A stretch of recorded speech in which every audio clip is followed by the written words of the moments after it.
Alhamdulillah nahmaduhu wa nasta'inuhu wa nastaghfiruh wa na'udzu billahi min shururi anfusina wa min sayyiati a'malina. May yahdihillahu fala mudilla lahu wa may yudlil fala hadiya lahu. Asyhadu an la ilaha illallah wahdahu la syarika lah wa asyhadu anna Muhammadan abduhu wa rasuluh la nabiyya ba'dah. Allahumma salli wa sallim ala nabiyyina Muhammad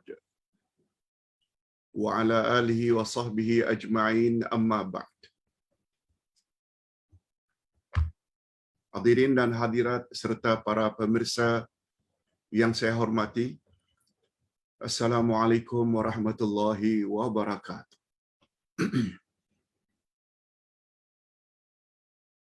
Alhamdulillah, kita bersyukur kehadirat Allah Azza wa Jalla. Dengan izinnya kita diberi sekali lagi oleh Allah peluang pada pagi ini untuk menambah ilmu pengetahuan kita yang tergolong ke dalam ilmu pengetahuan yang paling tinggi nilainya. Sebab faedahnya insya-Allah bukan saja membawa kebahagiaan di dunia tapi juga kebahagiaan di akhirat.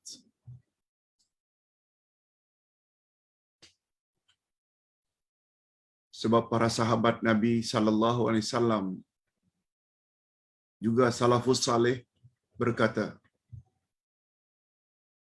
al-ilmu ma qala Allah wa ma qala Rasul. Ilmu yang sebenar-benar ilmu ialah apa yang Allah firmankan dan apa yang Rasul sabdakan, iaitu merujuk pada Al-Quran dan Al-Hadis. Dengan memiliki ilmu dari dua sumber tersebut, kita dijamin oleh Allah melalui lisan Rasulnya, Nabi Muhammad sallallahu alaihi wasallam, bahwa kita tidak akan sesat untuk selama-lamanya. Nah, pada pagi ini kita akan lanjutkan tafsir Al-Quranul Karim berdasarkan kitab Tafsir Al-Furqan juz yang kedua,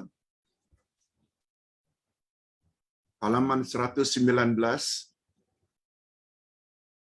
akan membahas ayat 183 sehingga 185 di bawah tajuk Hikmah Puasa dan Hukum Hakamnya. Apa rahasia di balik puasa? Itu maksudnya hikmah puasa. Dan hukum hakam yang berkaitan dengan puasa.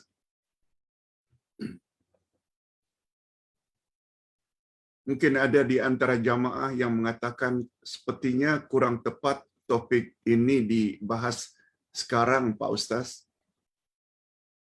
Jangan cakap begitu. Segala pengajaran yang ada dalam Quran senantiasa relevan, sesuai untuk seluruh masa, seluruh zaman. Sebab selain membahas kewajiban berpuasa, banyak cabang-cabang lain lagi yang akan kita bahas dalam pertemuan pagi ini. Antara lain, Allah Subhanahu wa taala tidak suka menyusahkan hamba-hambanya.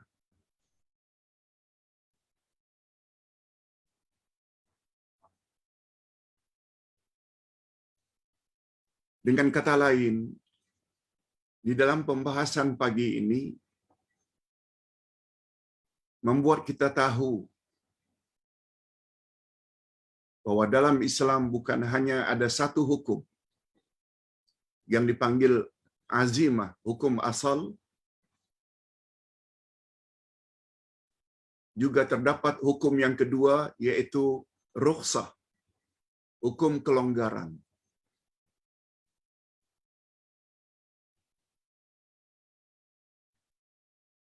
Islam tidak suka menyusah-nyusahkan penganutnya. Kalau tidak boleh begini, buat begitu, asalkan buat. Kalau sakit, jangan puasa. Kalau musafir, jangan puasa. Asal ganti pada bulan yang lain. Andai kata tak mampu berpuasa, tak payah diganti, dikadha puasanya. Cukup bayar fidyah. Itu yang Ustaz maksudkan. Jangan hanya tertumpu kepada bab kewajiban berpuasa, sebagaimana firman Allah Subhanahu wa taala pada awal surat Al-Isra. A'udzu billahi minasyaitonir rajim. Subhanalladzi asra bi'abdihi laila minal masjidil harami ilal masjidil aqsa. Maha suci Allah yang telah mengisrakan, memperjalankan hambanya pada waktu malam dari Masjidil Haram ke Masjidil Aqsa. Jangan dikira pembahasan itu bila pembahasan Isra lalu dikaitkan dengan kewajiban salat. Kita tak nafikan. Ada kaitannya antara Isra dengan kewajiban salat. Tapi tersirat di dalam ayat tersebut pelajaran akidah.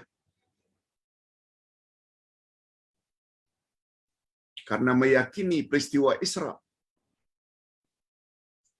membuat sahabat Nabi yang bernama Abu Bakar mendapat gelaran As-Siddiq. Persoalan akidah, keyakinan. Apa saja yang datang dari Rasulullah sallallahu alaihi wasallam mesti benar dan membenarkan. Akhirnya Abu Bakar mendapat gelaran As-Siddiq. Itu persoalan akidah. Okey, kita fokus kepada apa yang kita ingin bahas pada pagi ini.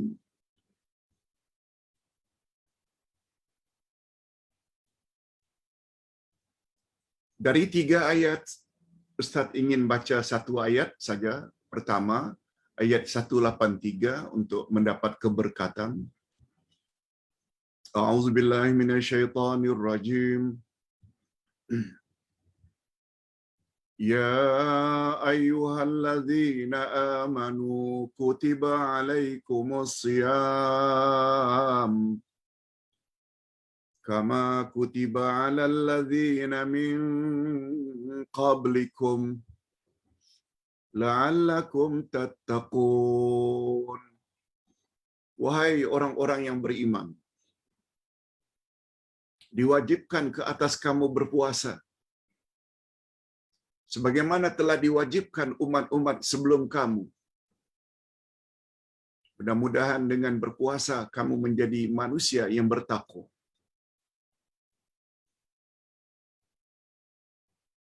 Okey. Itu terjemahan harfiahnya baru. Sekarang kita langsung saja masuk tafsiran ayat.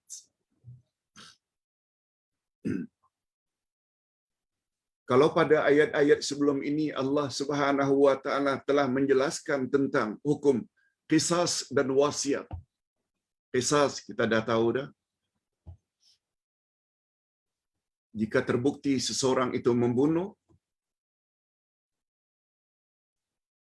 maka dia hendaklah dibunuh dalam pandangan Islam.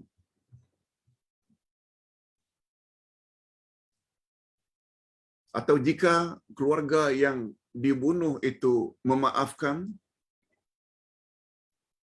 pembunuh tidak dibunuh. tapi mesti keluarkan diat atau pampasan, ganti rugi.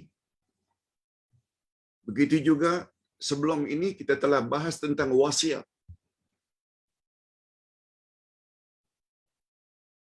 Jenis-jenis wasiat. Berapa kadar wasiat maksimum? Kita sudah bahas. Maka pada ayat-ayat berikut ini, yaitu pelajaran hari ini, Allah Subhanahu Wa Taala menjelaskan pula tentang hukum hakam puasa. Puasa.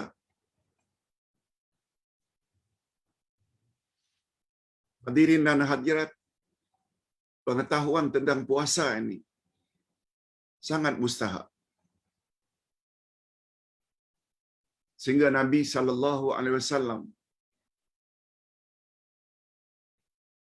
pernah ditanya oleh sahabat, "Ya Rasulullah, beritahu kepadaku, apakah amalan yang boleh memasukkan aku ke dalam syurga?"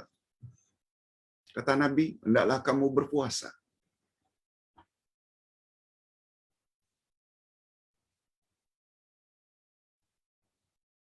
Ditanya sekali lagi, "Tolong beritahu aku ya Rasulullah, amalan apakah yang boleh melayakkan aku masuk syurga?"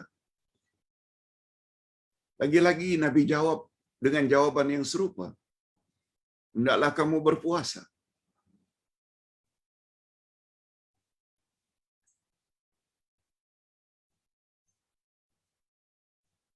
Dari sudut lain, kelebihan puasa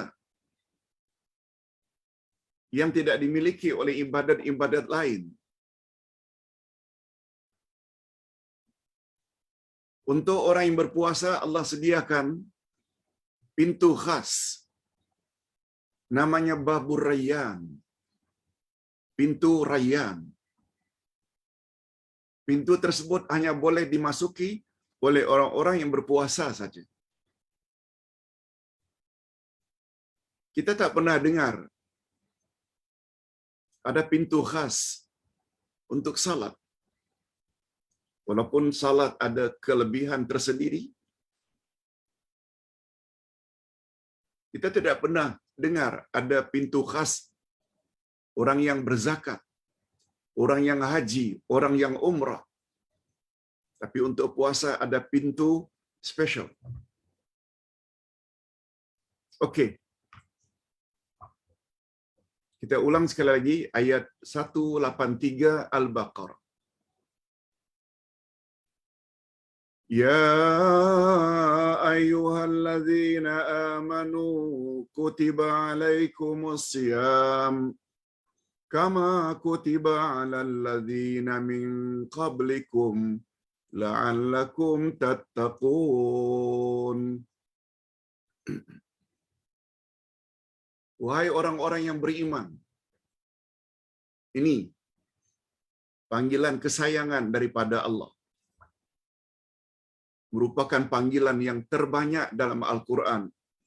Ya ayyuhalladzina amanu, iaitu sebanyak 89 kali dalam Al-Quran, Allah panggil hamba-hamba kesayangannya dengan ya ayyuhalladzina amanu. Ini satu di antaranya.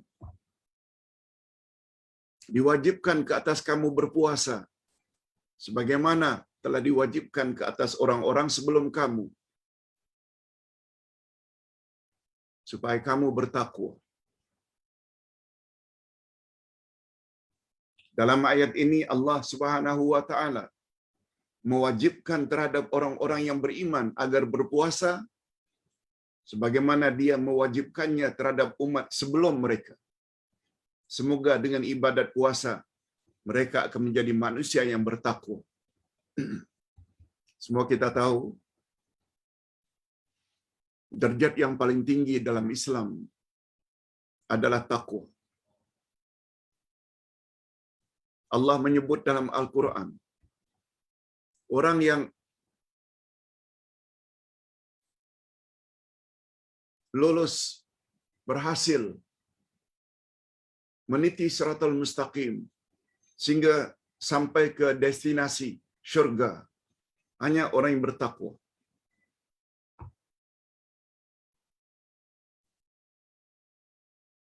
Allah menyebut dalam Al-Quran bahwa syurga itu uiddat lil muttaqin. Allah sediakan hanya untuk orang-orang yang bertakwa. Ayat 133 dari surat Ali Imran. Uiddat lil muttaqin. Sebabnya hadirin dan hadirat serta para pemirsa sekalian, kalau memang menginginkan masuk syurga, selagi hidup di dunia ini, kita mesti berusaha agar jadi insan yang bertakwa. Satu di antara cara untuk mencapai derajat takwa, berpuasa. Bagaimana ayat? Pengajaran yang dapat diambil dari ayat tadi ada 3. Kita sebut di sini.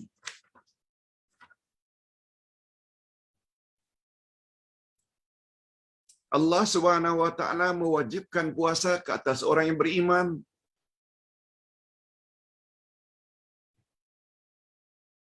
Sebab orang yang tidak ada iman pasti tak akan mungkin mampu berpuasa.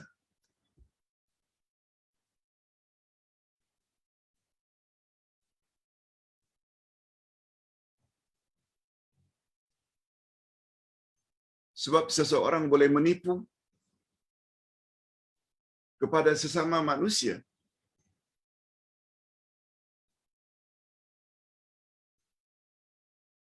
Berpura-pura saja loyo, merasa lemah, letih. Mana orang tahu? Tapi Allah tahu. Padahal dia baru makan. Tapi orang yang beriman bahwa Allah Maha mengetahui apa saja yang dia lakukan, walaupun sedang seorang diri di rumah, dia tidak akan makan, buka peti ais, minum suka hati. Sebab dia tahu, orang tak tahu tapi Allah tahu. Tinggal di rumah hanya suami istri. Dia boleh mengadakan hubungan kelamin suami istri.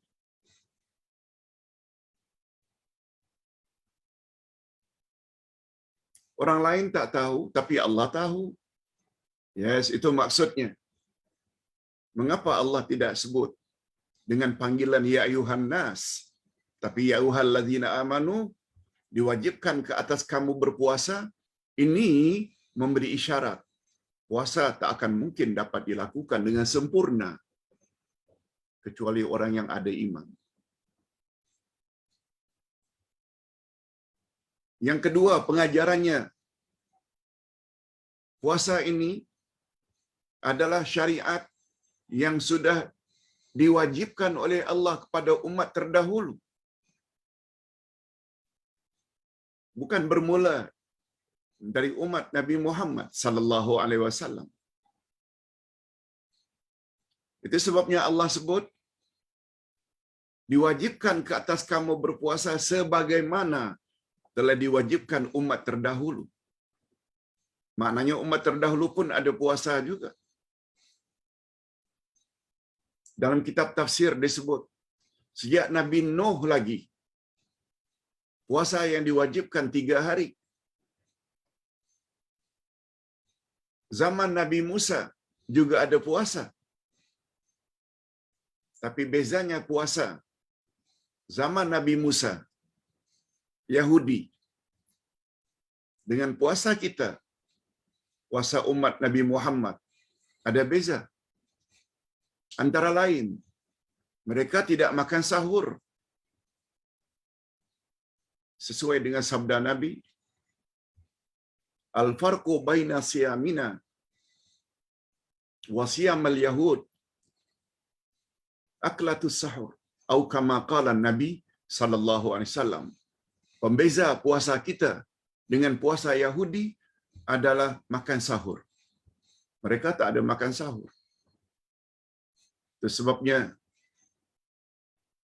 jangan sampai kita umat Muhammad enggan makan sahur walaupun hukumnya sunat, sebab itu mirip-mirip puasa Yahudi. Makan sahur tak semestinya berpinggan-pinggan. Kata Nabi, tasaharu walau bijur'atim mimma. Bersahurlah kamu walaupun dengan seteguk air, walaupun dengan segelas susu. Pokoknya sahur. Yaitu kita minum atau makan sesuatu pada sepertiga akhir malam yang dipanggil dengan sahur. Dua dah. Yang ketiga, dengan berpuasa boleh membawa kita kepada sifat takwa. Itu yang dimaksudkan la'allakum tattaqun. Mudah-mudahan dengan berpuasa kamu menjadi insan yang bertakwa pada Allah. Okey, kita teruskan dengan ayat berikut. Ayyamam ma'dudat. Puasa yang diwajibkan itu hanya dalam beberapa hari. Puasa yang diwajibkan itu pada hari-hari yang tertentu. Itu literal translation. Terjemah harfiah. Terjemah ma'nawiyah atau tafsirnya, menurut pendapat kebanyakan ahli tahqiq, seperti Abdullah ibnu Abbas, Hasan al-Basri, Abu Muslim, yang dimaksudkan dengan beberapa hari yang tertentu ialah bulan Ramadan. Kita perlu dengar pandangan orang-orang yang pakar Al-Quran. Jangan hanya berdasarkan, kalau Allah katakan beberapa hari tertentu, kita puasa saja bulan-bulan apa yang kita kehendaki. No.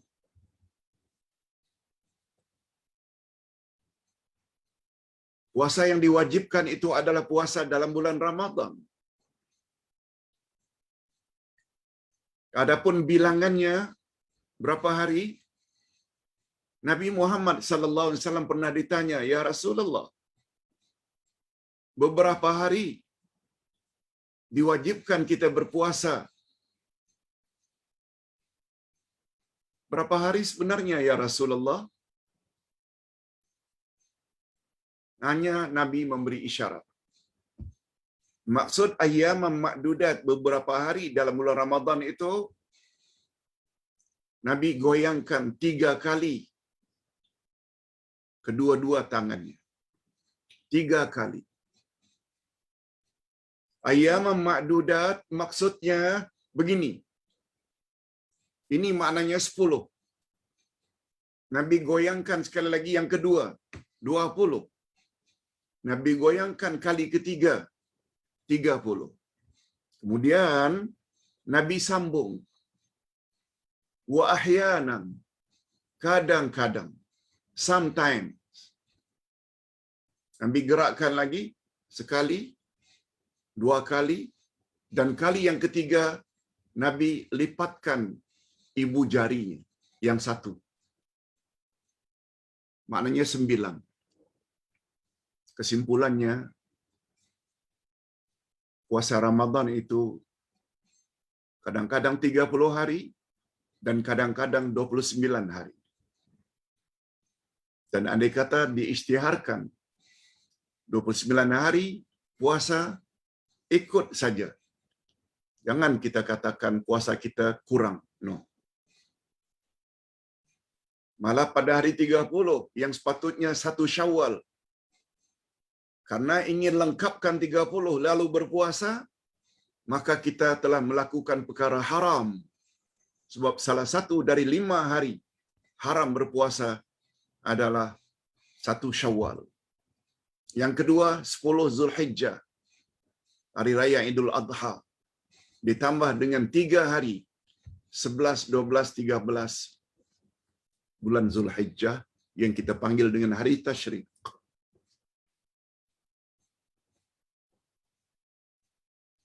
Lihat pengasih penyayangnya Allah. Allah tidak wajibkan hamba-hambanya kita berpuasa sepanjang tahun. Nah, dalam setahun, sebulan Ramadan saja. Ini menunjukkan bahawa Allah Subhanahu wa taala Maha Pengasih, Maha Penyayang terhadap hamba-Nya.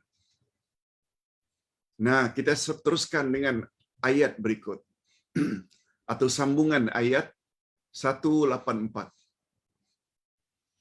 Wa man kana minkum maridan aw ala safarin fa iddatum min ayyamin ukhar.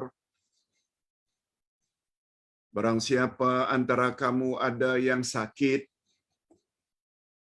maridan, sakit, aw ala safarin, atau dalam perjalanan,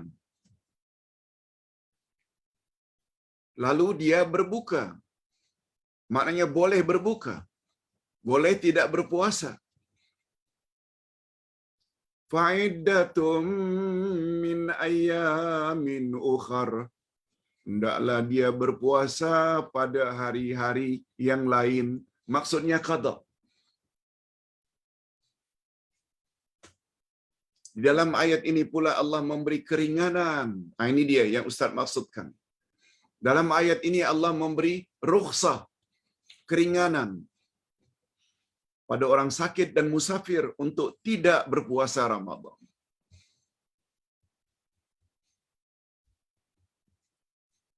Bukan sengaja ya, tapi ada sebab. Jangan sampai tidak berpuasa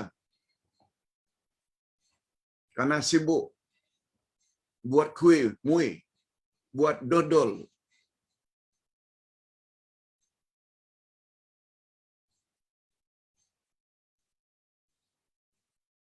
Karena terasa letih dan order sangat banyak, saya qada sajalah nanti pada bulan Muharram atau Rabiul Awal. Sekarang susahlah sebab banyak sangat order. Tak boleh. Itu bukan musafir, itu bukan sakit.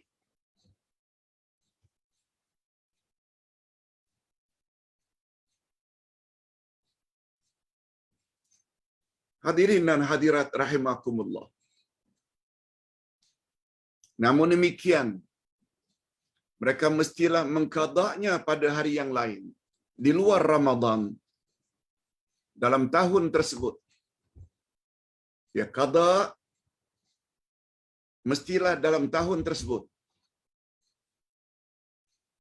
Umpamanya dalam bulan Ramadan dapat berpuasa hanya 24 hari.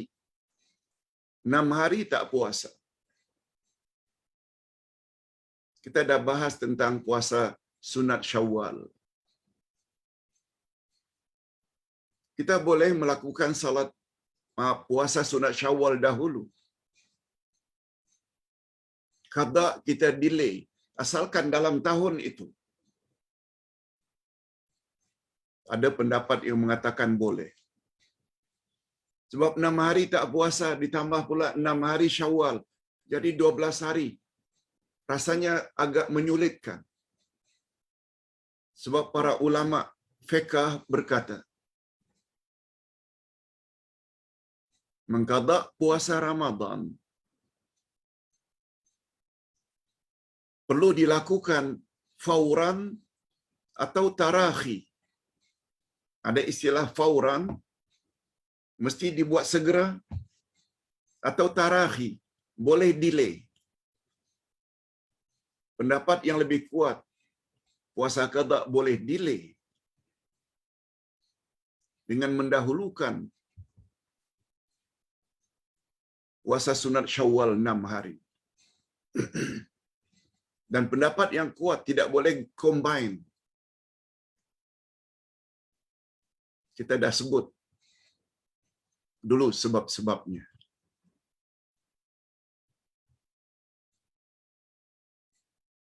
Namun demikian walaupun tarakhi, kita boleh lambatkan qada, tapi jangan sampai melepasi Ramadan akan datang. Sebabnya dalam riwayat isteri-isteri Rasul yang berhalangan puasa dalam bulan Ramadan, mereka pastikan qada itu pada bulan Sya'ban. Sya'ban, 1 month before Ramadan. Sya'ban itu yang paling terakhir sebelum masuk Ramadan berikutnya. Dah habis di qada.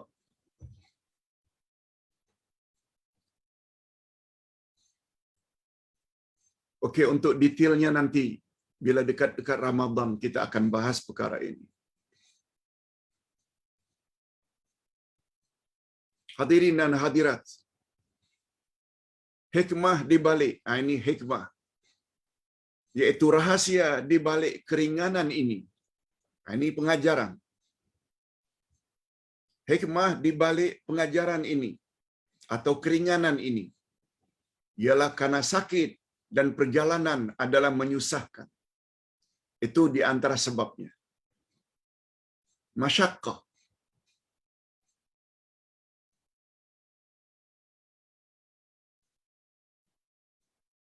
Sakit.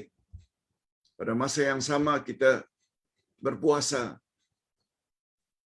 Tak dapat makan obat sebagaimana semestinya. Ketika itu kita boleh tidak berpuasa. Musafir. Sebenarnya musafir ni, apakah safar kita, traveling kita menyusahkan atau tidak? Tetap dibolehkan. Tetap dibolehkan untuk tidak berpuasa. Sebab kata ulama fiqh, Allah menyebut, "Wa man kana minkum maridan aw ala safarin." Siapa di antara kamu sakit atau safar. Allah tidak sebut. "Wa man kana minkum maridan aw ala masyaqqatin." Bila kamu dalam kesulitan, Allah tak sebut masyaqqatin, tetapi safarin. Asalkan safar memenuhi jarak sebagaimana yang ditetapkan oleh ulama fiqh, 2 marhalah, lebih kurang 90 kilometer atau 60 batu, dah boleh dah. Walaupun ke Singapura atau ke Batam hanya memakan masa 1 jam. Dalam ekon lagi, tidak sulit. Boleh hukumnya kalau tidak berpuasa.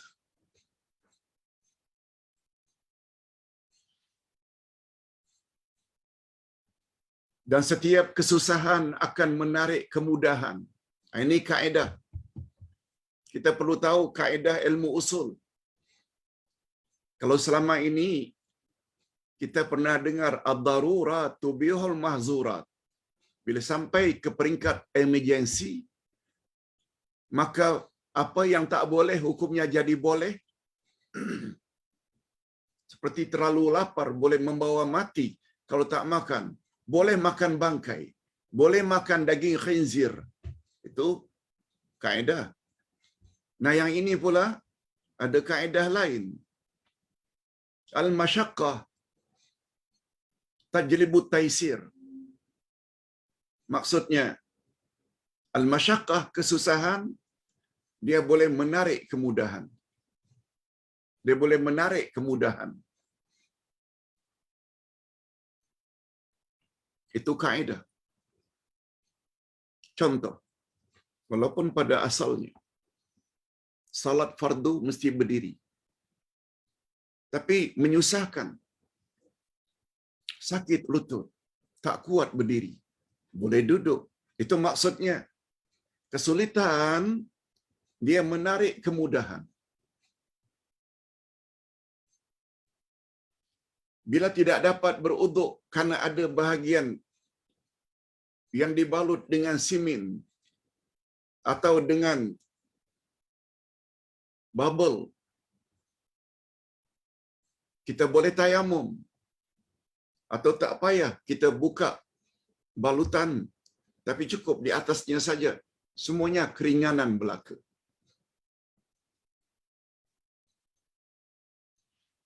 Malah tidak mustahil.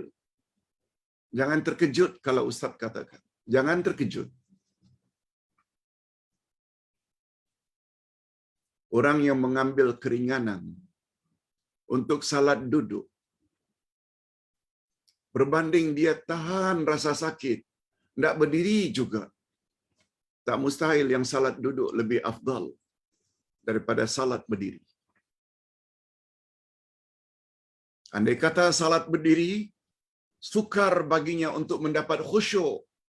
Sebab menahan ini, menahan sakit ini, karena tidak berdiri. Padahal ada kebolehan untuk duduk. Duduk dia rasa selesa.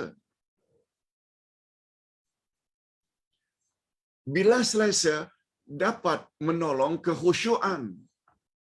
Sedangkan yang terus merasa sakit, sulit baginya untuk khusyuk. Maka datanglah istilah, terkadang-kadang salat duduk lebih afdal daripada salat berdiri.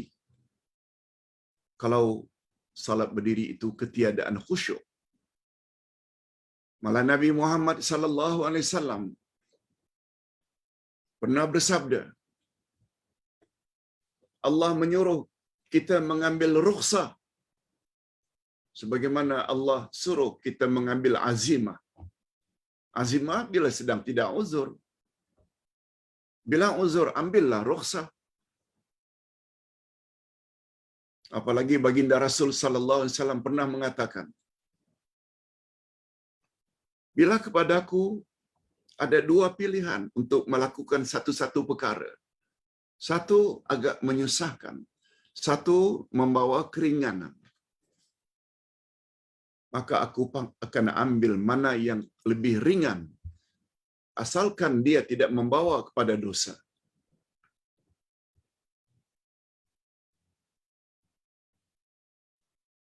Itu sebabnya apabila kita akan pergi KL JB, dah boleh untuk salat jamak qasar.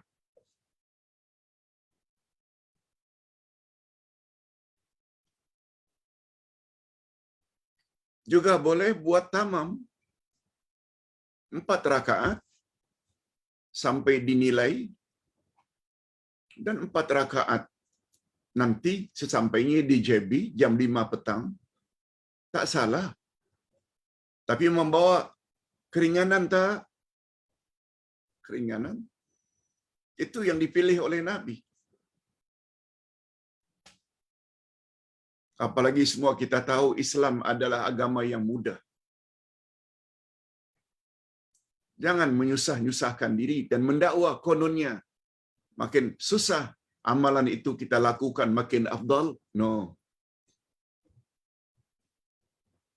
Nabi pernah menegur satu orang yang naik haji berjalan kaki.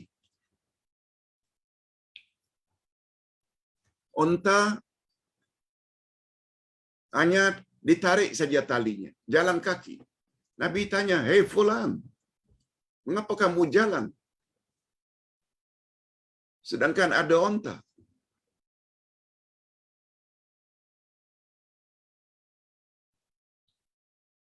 Lalu dijawab oleh orang berkenaan, "Saya, ya Rasulullah, bernazar naik haji jalan kaki." Kata Nabi, "Irkab, kenderai, naiklah unta tersebut, naik, pergilah dengan mengendara unta, bukan jalan kaki." Allahu Akbar. Ini Islam. Sekian jauh perjalanan jalan kaki. Itu sebabnya kalau ada orang Malaysia mau naik haji pakai bicycle, dari sini ke Bangkok, bicycle. Dari Bangkok ke mana lagi?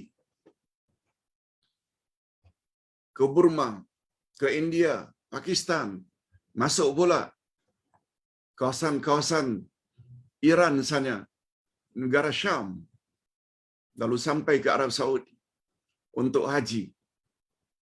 Kononnya makin susah kita naik haji, makin afdal? No. Salah pemahaman itu.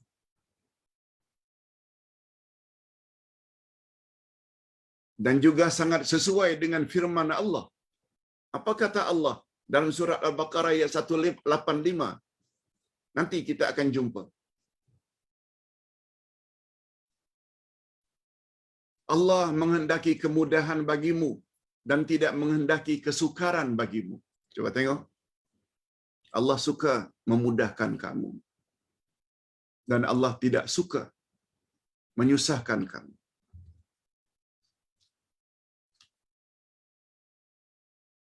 Allah yang sebut. Lalu kita pilih pula mana yang menyusahkan.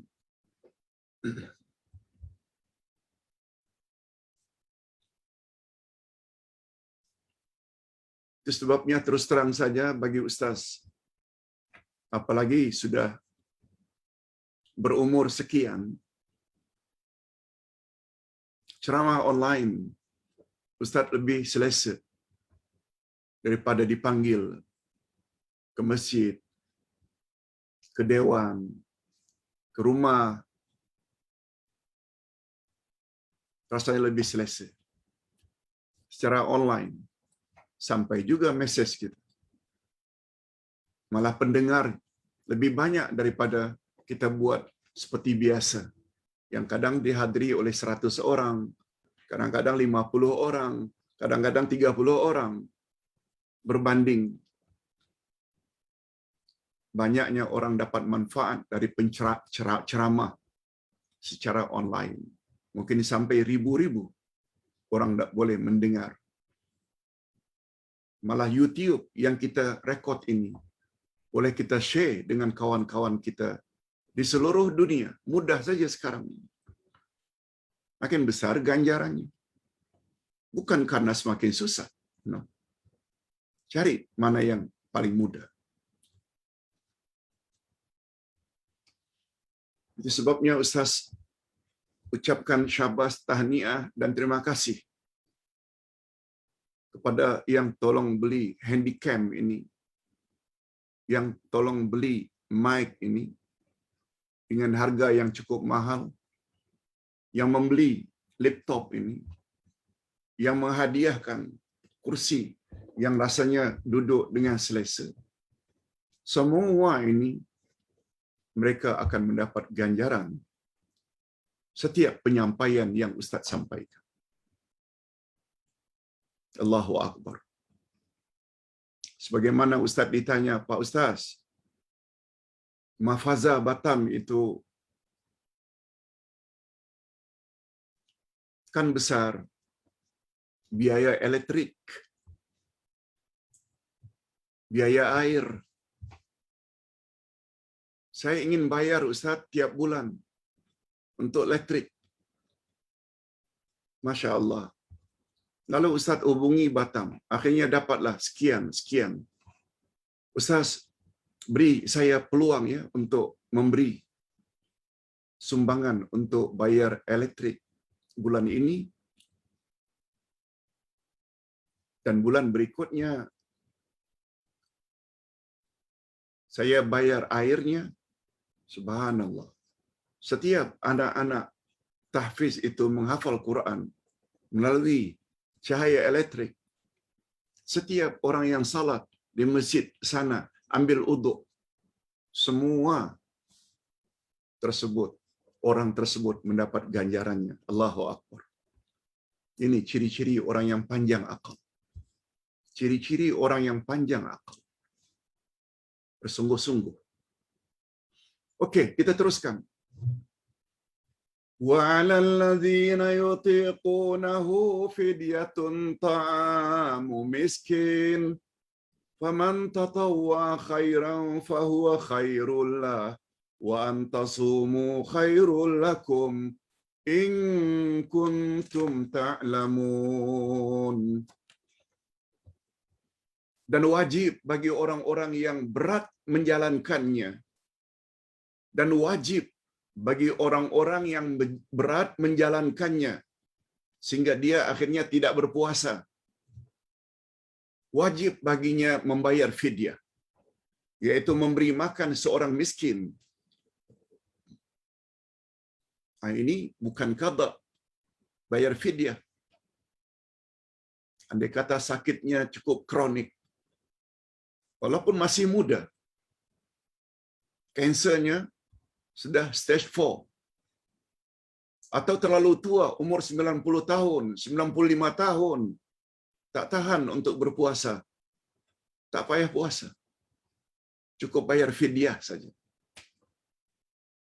Barang siapa yang dengan kerelaan hati mengerjakan kebajikan, maka itulah yang lebih baik baginya. Dan berpuasa lebih baik bagimu jika kamu mengetahui.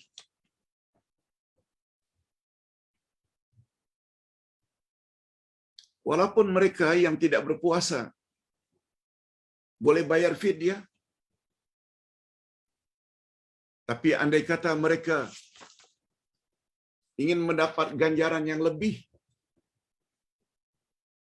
mereka ingin berbuat baik. Coba lihat muka surat sebelah. 1, 2, 4. Membuat kebajikan di sini mengandungi beberapa makna. Pertama, dia bayar fidyah untuk 1 hari, dia berbuka untuk 1 orang miskin. Tetapi dia bayar lebih dari kadar biasa. Kalau 1 hari umpama ini 10 ringgit, dia beri 20 ringgit. Supaya orang miskin itu lebih selesa makannya. Yang kedua, membayar fidyah untuk setiap hari puasa yang ditinggalnya kepada lebih dari 1 orang. Umpamanya 5 hari, dia bayar untuk 10 hari seolah-olah. Itu maknanya siapa yang ingin membuat kebaikan. Yang ketiga, selain dia bayar fidyah, dia juga rasa mampu berpuasa. Lalu dia juga berpuasa selain membayar fidyah. Lagi bagus. Tapi dengan syarat ya, tidak menyusahkan. Sebab sakitnya sekarang sudah sembuh. Tidak seperti dulu. Alhamdulillah. Ini kelebihan orang yang berpuasa ini disebut oleh Nabi. Ustaz dah sebut tadi. Seorang sahabat bertanya, murni bi'amalin yudkhilinil jannah. Tolong beritahu pada aku ya Rasulullah, amal apakah amalku yang boleh membawa aku ke syurga. Kata Nabi, alaika bisiyam, hendaklah kamu berpuasa. Fa innahu la idlalah. Karena ganjaran puasa tidak ada bandingannya. Kehebatannya. Puasa yang paling hebat. Summa ataituhu tsaniyah. Kemudian aku datang buat kedua kali. Tanya lagi. Tolong beritahu aku ya Rasulullah, amal apakah yang boleh menjadi penyebab aku masuk syurga. Lagi-lagi kata Nabi, puasa. Ini dia.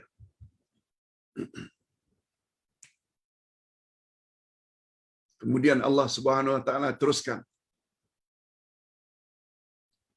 pada ayat yang ke-21, ayat yang ke-185. Allah Subhanahu wa taala berfirman,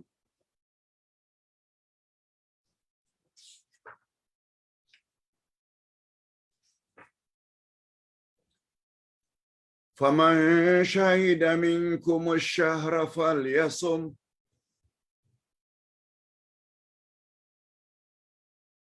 Ustaz ulang sekali lagi sebelum sampai ayat yang terakhir, ada sedikit penjelasan.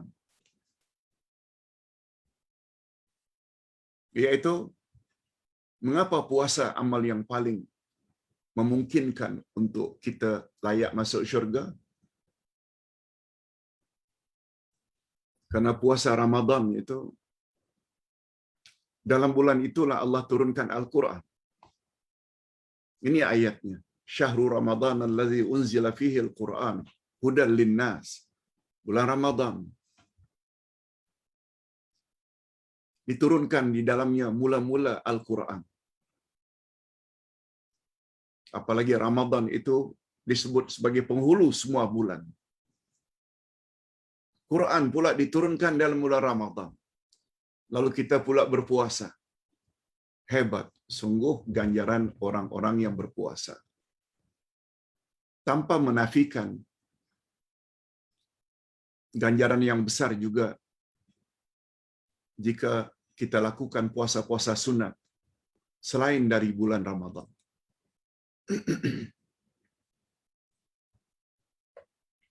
Lalu kita sampai ke ayat yang terakhir. Faman syahida minkumus syahra falyasum wa man kana maridan aw ala safarin fa'iddatum min ayyamin ukhar yuridullahu bikumul yusra wa la yuridu bikumul usra. Terjemahannya, karena itu barang siapa antara kamu hadir di negeri tempat tinggalnya pada bulan itu, maka hendaklah dia berpuasa pada bulan itu. Dan barang siapa yang sakit atau dalam perjalanan, lalu dia berbuka, maka wajiblah baginya berpuasa sebanyak hari yang ditinggalkannya itu. Pada hari-hari yang lain, yaitu qada puasa, yang dia tinggalkan karena sakit atau karena safar. Allah menghendaki kemudahan bagimu dan tidak menghendaki kesukaran. Nah, ini yang Ustaz katakan tadi.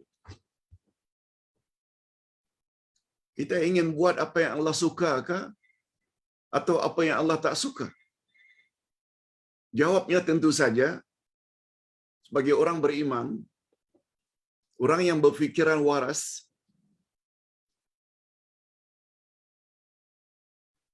akan buat apa yang Allah suka.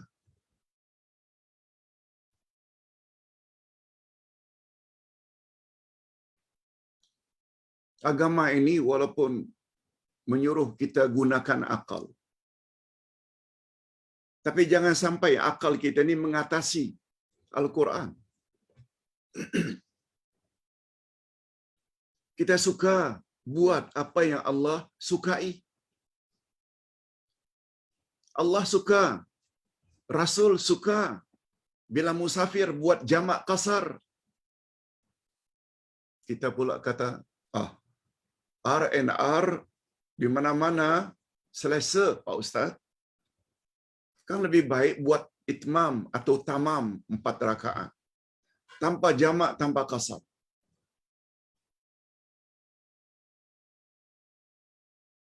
Kan sah, Pak Ustaz?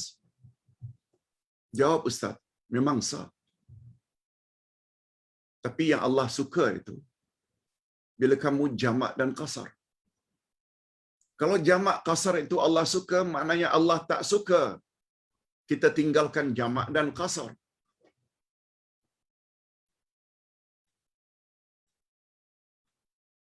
Apalagi Rasulullah sallallahu alaihi wasallam. Maaf, Umar ibn Khattab pernah ditanya, "Ya Amirul Mukminin, dalam Quran Allah menyebut, tidak salah kamu mengkasarkan salatmu jika kamu musafir, jika kamu diganggu oleh orang kafir." Ada perkataan diganggu oleh orang kafir. Buatlah kasar. Sahabat bertanya, "Ya Amirul Mukminin, hari ini kita ke mana-mana orang kafir tak ganggu. Apakah masih berlaku ayat ini?" Umar jawab, "Aku akan jawab kamu sebagaimana jawaban Nabi terhadapku ketika aku tanyakan perkara yang sama. Ya Rasulullah, sekarang kita tidak takut lagi diganggu oleh orang kafir. Aman, pergi ke mana-mana. Apakah masih boleh lagi sedekah? Maaf, apakah masih boleh lagi jamak qasar? Apakah boleh lagi qasar?"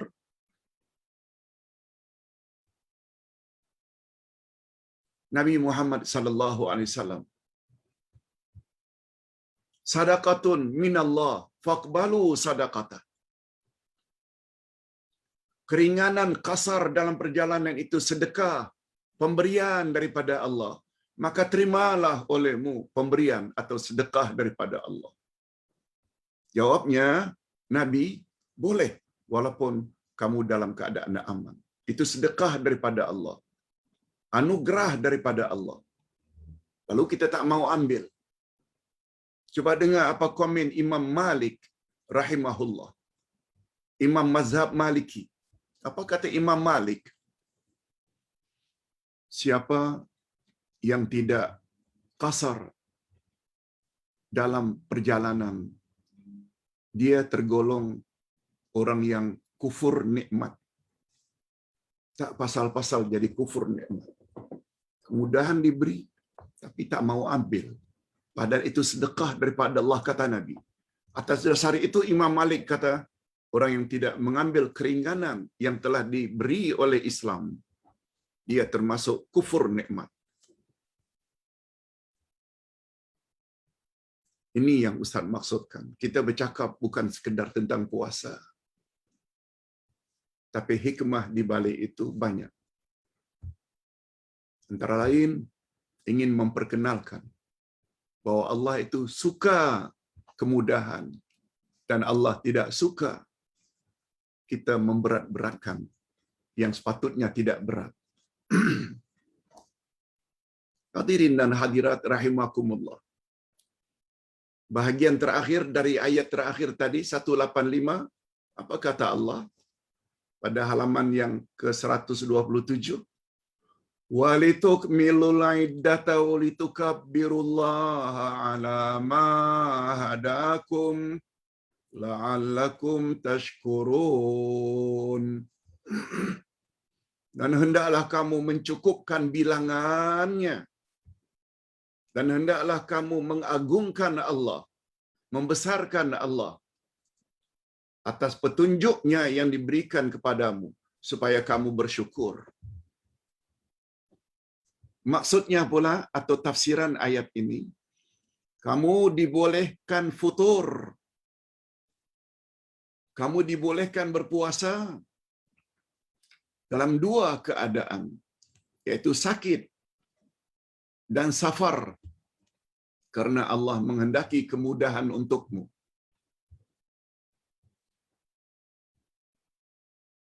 Dan barang siapa yang tidak mendapat menyempurnakan bilangannya karena uzur, yang kita sebutkan tadi, karena sakit,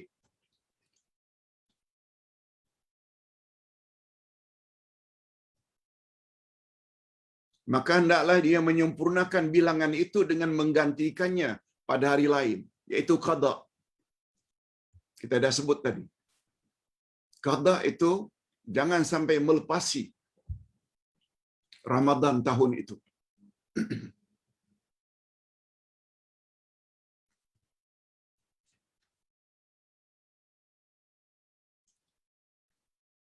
Hendaklah selesai qada tersebut sebelum datang Ramadan yang akan datang. Dan pada penghujung ayat tersebut, Allah menyuruh kita agar bertakbir sebagai tanda syukur kepadanya atas segala petunjuk, atas segala petunjuk dan taufik yang diberikan. Itu sebabnya selesai puasa Ramadan, 1 Syawal kita bertakbir. Allahu Akbar, Allahu Akbar, Allahu Akbar. Inilah sebabnya. Apabila kamu telah menyelesaikan puasa Ramadan, sama ada 29 hari atau 30 hari, hendaklah kamu bertakbir. Itu sebabnya selesai Ramadan, masuk 1 Syawal, habis Maghrib lagi, habis Isya, bila confirm keesokan harinya 1 Syawal, kita digalakkan bertakbir. Hadirin dan hadirat, ini dulu yang dapat Ustaz sampaikan, mudah-mudahan bermanfaat. Nah, peluang kesempatan ini, Ustaz akan jawab beberapa pertanyaan. Pertama, Assalamualaikum Ustaz, just to refresh my memory, adakah salat jenazah untuk kanak-kanak atau bayi yang meninggal ketika dilahirkan?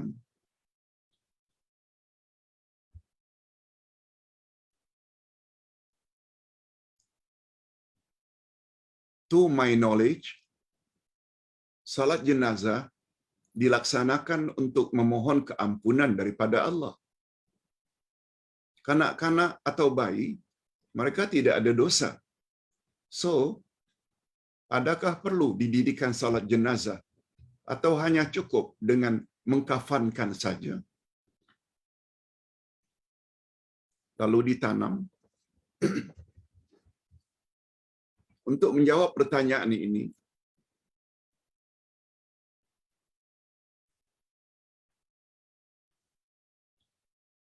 apabila baby itu lahir dengan sempurna, dia tetap fardu kifayah, wajib dilaksanakan 4 perkara. Mandikan, kafan, salat, dan kebumikan.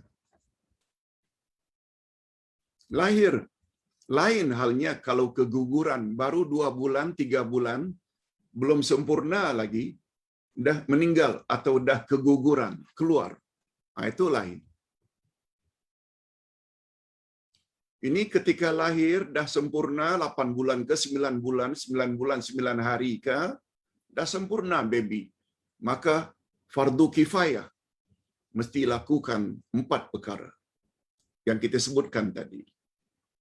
Mandikan, kafankan, salatkan, dan kebumikan. Adapun alasannya, bukankah di dalam salat jenazah itu ada doa, antara lain doa yang paling ringkas, Allahumma ighfir lahu warhamhu wa'afihi wa'fu anhu. Ya Allah, ampunkanlah dia, kasihanilah dia, maafkanlah dia. Sedangkan dia baby, belum baligh, dia kan tak ada dosa. Jangan gunakan logika, jangan logik. Itu sebabnya kata para ulama, doa, Ustaz ulangi, salat jenazah ada 4 kali takbir. Bukan 4 rakaat ya. 4 kali takbir. Takbir pertama, takbiratul ihram.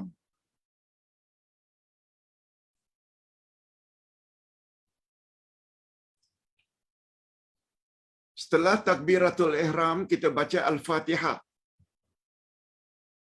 pada takbir pertama. Takbir kedua, kita baca salawat. Allahumma salli ala Muhammad wa ala ali Muhammad. Itu paling kurang. Atau sampai Hamidum Majid, lagi bagus. Al-Fatihah, salawat. Yang ketiga adalah doa. Andai kata kita baca doa Allahumma ighfir lahu kalau baby laki-laki, Allahumma ighfir laha kalau baby perempuan, tetap sah. Cuma ini yang lebih baik kita bacalah, ya Allah,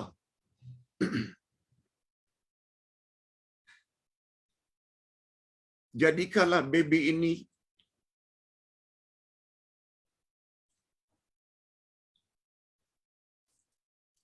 menjadi bahagian pahala untuk ibu bapaknya.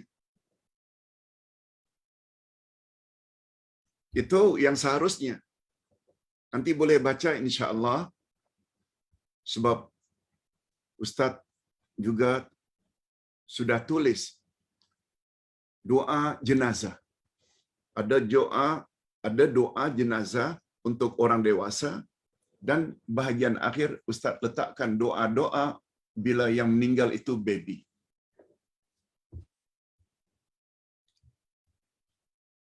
Bermacam-macam. Doa jenazah ni sebenarnya bermacam-macam. yang Ustaz himpun tidak kurang daripada 30 muka surat A4. Bagus sekali diamalkan. Sudah selesai sebenarnya, cuma belum dicetak. Pertama, takbir pertama Al-Fatihah, takbir yang kedua selawat ke atas Nabi, takbir yang ketiga doa. Andai kata kita tak pandai menggunakan doa untuk baby, kata para ulama, kita bacakan saja doa, Allahumma firlahu warhamhu, insya-Allah mak bapaknya yang akan dapat ampunan tersebut. Apalagi di dalam hati, kalau tak dapat kita ungkapkan dengan bahasa Arab, ya Allah jadikanlah baby ini sebagai pemberi syafaat. Mohon pada Allah, berilah peluang kepada baby ini untuk memberi syafaat kepada ibu bapaknya di akhirat nanti. Baru takbir yang keempat diikuti dengan salam. Jadi sekali lagi, Ustaz ingin tegaskan, baby yang sudah sempurna anggotanya cuma meninggal ketika lahir, tetap seperti orang dewasa dilaksanakan 4 perkara. Mandikan, kafankan, salatkan, dan kebumikan. Soalan yang kedua, Pak Ustaz, andai kata seseorang ambil harta orang lain, lalu dibawanya ke rumah untuk isteri dan anak-anak, apa hukumnya makan, dan bagaimana jika kita tahu income suami itu sebenarnya haram, pendapatannya barangkali rasuah, mencuri, menipu?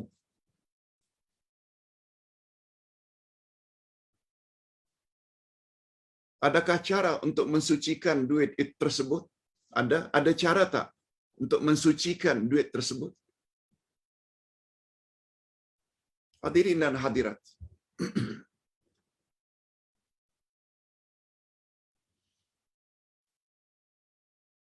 pelajar, pertanyaan ini mirip-mirip pertanyaan seminggu 2 minggu yang lalu. Apabila suami membawa hasil ke rumah, hasil yang haram, apakah isteri dan anak-anak keluarganya itu turut menanggung dosa haram? Kita dah jawab dah. Allah Subhanahu wa taala berfirman, dosa yang dilakukan oleh seseorang tidak akan ditanggung oleh orang lain. Nah, bila ditanya, bagaimana jika kita tahu? Jika kita tahu, nasihatkan kepada suami. Tolong bang,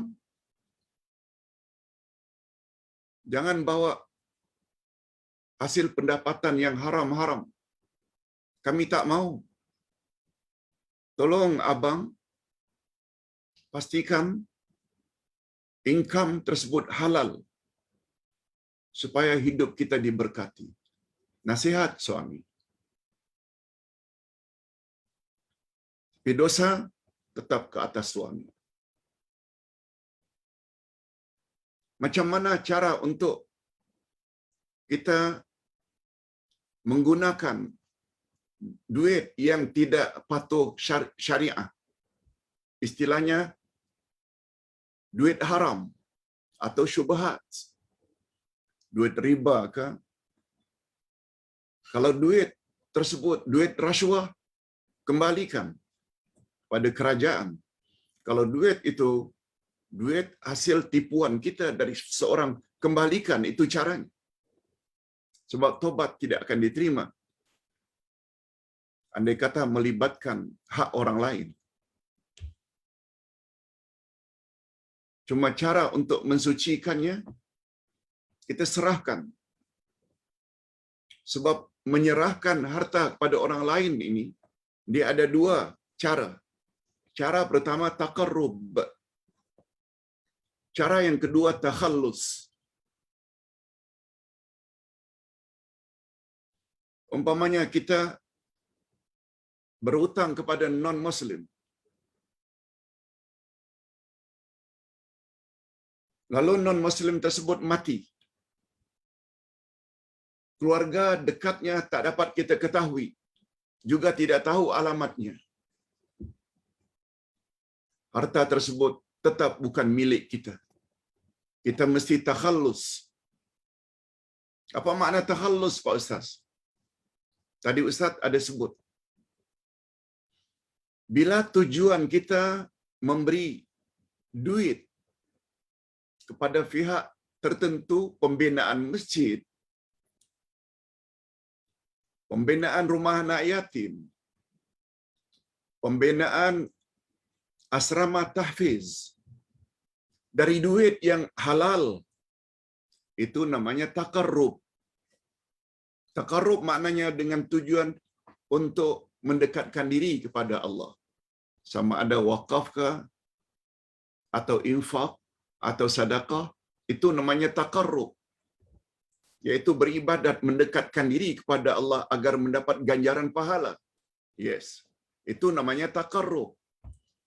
Cuma taqarrub mesti dari sumber yang halal. Tetapi sumber ini yang ada pada kita tidak halal, umpamanya duit riba.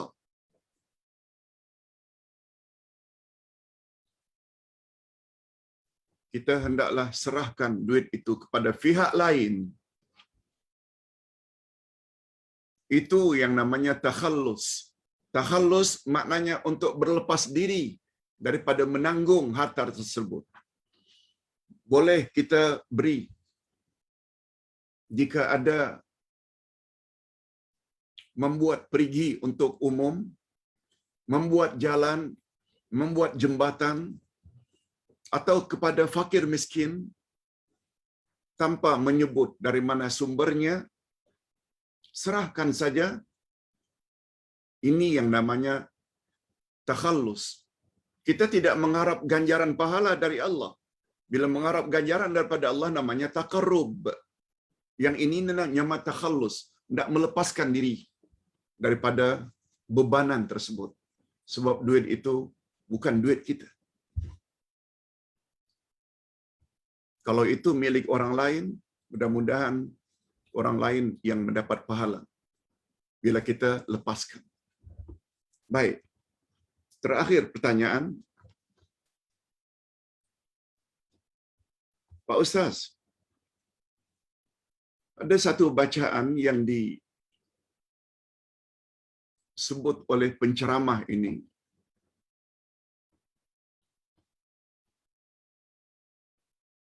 Yaitu doa atau zikir Rabbana wa bihamdik Allahumma ighfirli Rabbana ighfirli Subhanakallahumma Subhanakallahumma Subhanakallahumma. Maha suci Engkau ya Allah, Maha suci. Subhanakallahumma, tasbih. Rabbana wa bihamdik, oh Tuhan kami, segala pujian milik-Mu. Alhamdulillah. Allahumma ighfirli, ya Allah ampunkanlah dosa-dosaku. Lalu ustaz tersebut mengatakan ini adalah zikir yang bagus dibaca oleh otai-otai. Kalau tak salah, otai-otai ini orang yang sudah lanjut usia, lansia, warga emas.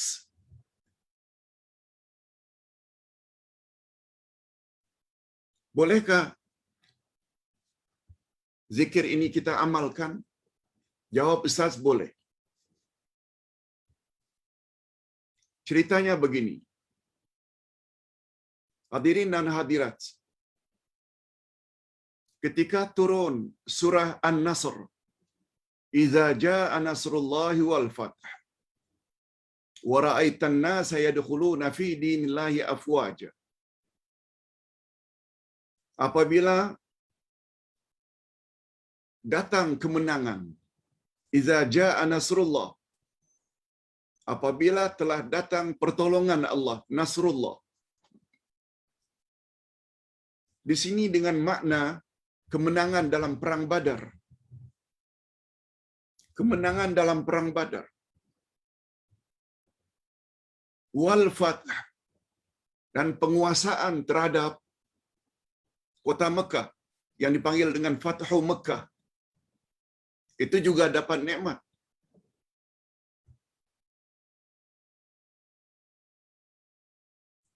Setelah perang Badar itu nasrullah, pertolongan Allah.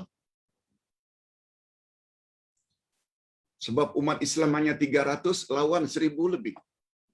Tapi Allah bantu. Itu sebabnya dipanggil nasrullah.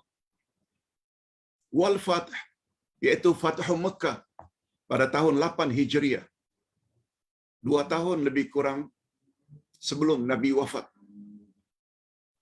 Yang ketiga, kau lihat manusia masuk Islam berduyun-duyun, berbondong-bondong. Ketiga-tiga ini adalah nikmat. Nikmat menang dalam perang Badar, nikmat dapat dikuasai balik kota Mekah yang telah ditinggalkan selama ini, hijrah ke Madinah, dan banyaknya orang memeluk Islam secara berduyun-duyun. Lalu apa kata Allah terhadap nikmat itu? Fasabbih, hendaklah kamu bertasbih sebagai tanda syukur. Wa bihamdik, hendaklah kamu bertahmid, mengucap alhamdulillah.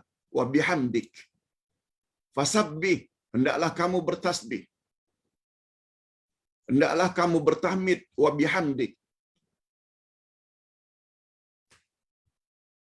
Fasabbih bihamdi rabbika wastaghfirhu, dan hendaklah kamu istighfar.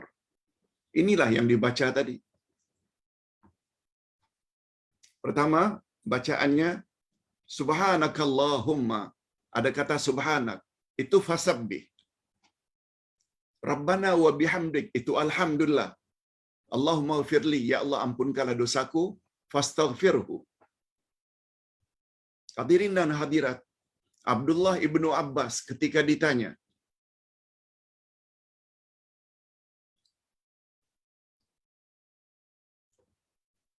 apakah isyarat penurunan surah ini?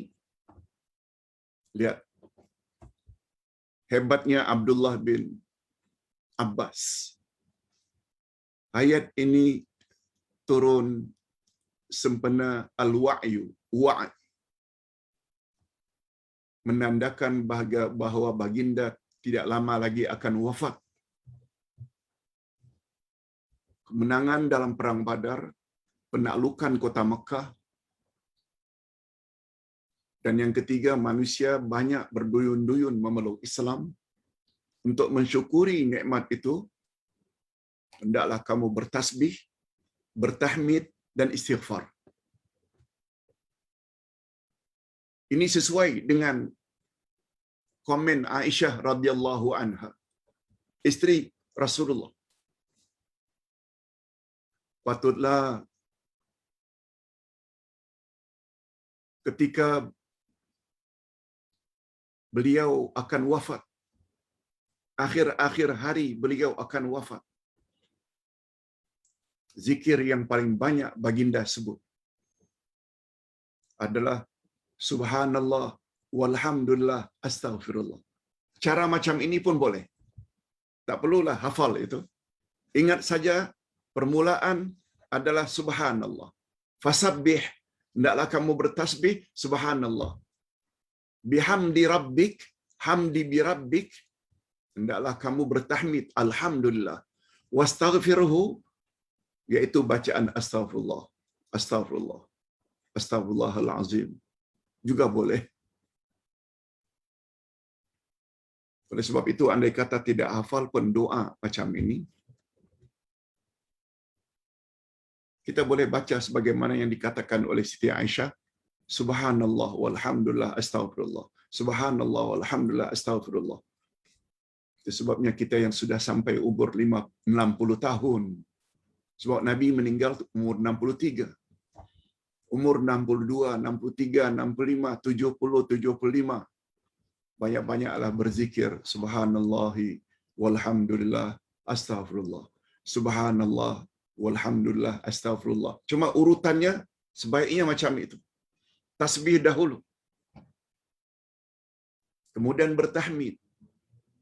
Kemudian istighfar. Yang masing-masing mempunyai kelebihan yang luar biasa. Disebut oleh Nabi dalam banyak hadis. Kelebihan tentang istighfar, kelebihan tentang tasbih, kelebihan tentang tahmid. Ustaz kira itu yang dapat Ustaz sampaikan pada pagi ini. Dan kita akhiri dengan doa. Alhamdulillahirabbil alamin. Wassalatu wassalamu ala asyrafil anbiya'i wal mursalin wa ala alihi wa sahbihi ajma'in. Rabbana ighfir lana dzunubana wa liwalidina warhamhum kama rabbawna shighara. Rabbana hab lana min azwajina wa dhurriyyatina qurrata a'yun waj'alna lil muttaqina imama. Ya Allah, ampunkanlah dosa kami dan dosa kedua ibu bapa kami. Dan cucurilah mereka rahmat-Mu, ya Allah, sebagaimana mereka telah didik kami sejak dari kecil. Ya Allah, berilah kami pasangan hidup dan zuriat keturunan yang menyedapkan pandangan mata dan hati kami. Dan jadikanlah kami pemimpin bagi orang-orang yang bertakwa. Ya Allah, sungguh banyak pengajaran yang dapat kami ambil dalam ceramah online pada pagi ini. Selain berkenaan tentang kelebihan berpuasa, khasnya puasa dalam bulan Ramadan, kami juga dapat mengambil satu kesimpulan berdasarkan firman-Mu bahwa Engkau sangat menyukai kemudahan bagi umat dan Engkau tidak suka kepada menyusahkan umat. Oleh sebab itu berilah kami, ya Allah, ilmu pengetahuan, bukan hanya sekedar azimah, hukum asal sesuatu, tapi beri jugalah kami ilmu tentang rukhsah, iaitu kelonggaran demi kelonggaran. Sebab itulah yang Engkau paling sukai, sebagaimana juga demikianlah yang disukai oleh baginda Rasul sallallahu alaihi wasallam, sehingga baginda apabila diberi pilihan sesuatu amalan antara yang mudah dengan yang susah, Nabi akan pilih mana yang lebih mudah asalkan perkara itu tidak membawa dosa. Ya Allah, hindarkanlah kami daripada kufur nikmat. Allahumma khtim lana bi husnil khatimah wa la takhtim alaina bi su'il khatimah. Wa sallallahu ala nabiyyina Muhammad wa ala alihi wa sahbihi ajma'in. Walhamdulillahi rabbil alamin. Subhanakallahumma wa bihamdik, asyhadu an la ilaha illa anta astaghfiruka wa atubu ilaik. Wassalamualaikum warahmatullahi wabarakatuh.